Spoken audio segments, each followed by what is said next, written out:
कटक जिला सदर महकुमा ठारू 19 किलोमीटर दूर में रही टांगी अंचल महाभारतीय संस्कृति सहित जड़ित।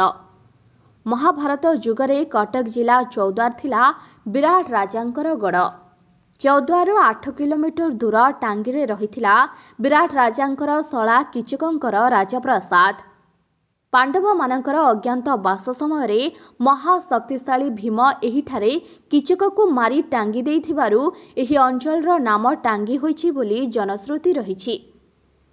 टांगी अंचलर ऐतिह्य संस्कृति और परंपरा रे समृद्ध। एठारे 12 मासरे 13 पर्व पालन हेउछि। सेथिमध्यरु पुष्याभिषेक अन्यतम। वर्तमान यह गणपर्व रे परिणत होइछि। शताधिक वर्षर यह परंपरा टांगी अंचल को केवल कटक जिला कहीं सारा राज्य में परिचित कराई पारिछि।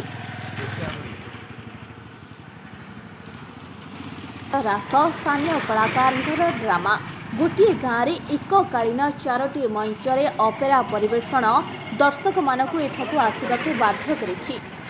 संस्कृति संपन्न टांगी पुष्याभिषेक महोत्सव को नहीं देखंतु आमर ए स्वतंत्र उपस्थापना देवाभिषेक।